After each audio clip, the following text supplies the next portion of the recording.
last night there was a debate between Bernie and Ted Cruz on the tax cuts. I did not see it. Michael, did you get a chance to check this out? No, didn't have a chance to catch it, actually. I caught, some of the highlights that we were going over, but it was kind of what you'd expect. People, I don't know if we pulled this, but there was the exchange that we pulled, and then there was another exchange where some audience member was like, apparently really threw Bernie off because Bernie was doing his, you think the Koch brothers deserve a tax cut? And the guy's like, I said all Americans, sir.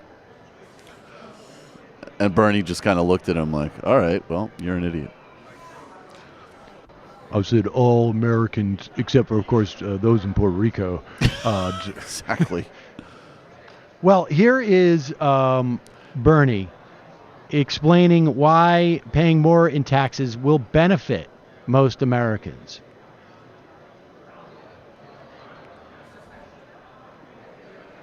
If you are an American watching this and listening to Senator Cruz say, oh my God, Bernie Sanders wants to raise my taxes. But let me also tell you what he's not telling you, is that we're going to do away with your private health insurance premium. Maybe you're a family of four today on an individual insurance account, and you're paying $15,000, $20,000 for your family.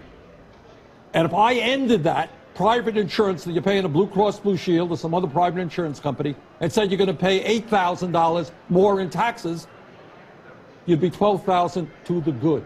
And you and your kids would have comprehensive health care. So, yeah, you're raising taxes, but you're doing away with private insurance. Same thing with college. You talk about America being low taxed. By the way, Ted Cruz is busy telling us how high taxed we are. You just told us we're one of the lowest tax countries in the world. But here is the point. If you're a mom or a dad out there and you got a high school kid, you say, isn't it great? I am low taxed, but how in God's name am I going to come up with $40,000 next year to send my kid to college? So what we do is we only look at taxes. We don't look at the other expenses of life. In Vermont, you know how much it costs to send a kid to decent child care? $12,000, $15,000 a year. Other countries cover that. So yes, to answer your question, Jake, if we can explain to people, yeah, you're going to be paying more in taxes. It's going to be a progressive tax system.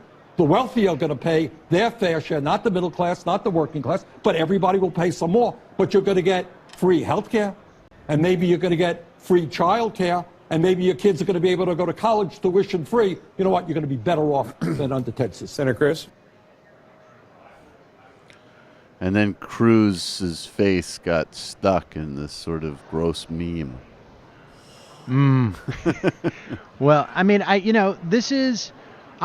personally think these debates are great. Yep. I think they're just like, an opportunity for a full-throated defense of a government that functions. I mean, and can do stuff for people.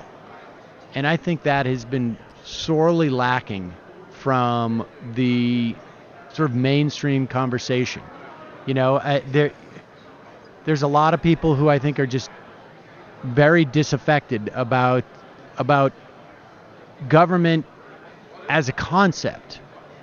And I think that's why you get like the growth of things like, not just of Trumpism, but, Alex Jonesism, because people just don't believe that government can serve a good function. And instead of criticizing like who is running the government, or instead of criticizing the influence that corporations have on the government becomes this sort of like entity that is enough to itself and is a subject of cynicism. And, when Bernie gets up there and makes a pitch, whether you're a supporter of single payer or not, but he makes a pitch for the value of collectivism and the value of taxes to a society. I mean, put aside for a moment that there's a lot of reason to believe that we don't need to raise taxes for the sake of funding things that we want to fund. And maybe we're not there yet to full-throatedly say we need to tax to put a cap basically on people's income. But we need to get important. Well, but there's an interim step, which is like believing in government. And don't you think it's And- really striking that even Obama, who relative, I think, to Bill Clinton, would at least make a kind of modest case for certain types of public investment and that infamous thing with Joe DePlummer. But there hasn't been another modern political leader who has come out and even just defended those things on their own terms. It's always like, Ted is wrong. Not since the mid '80s. I mean, who it's did that in possible, the mid '80s? Maybe Ted Kennedy. Yeah, right. Maybe.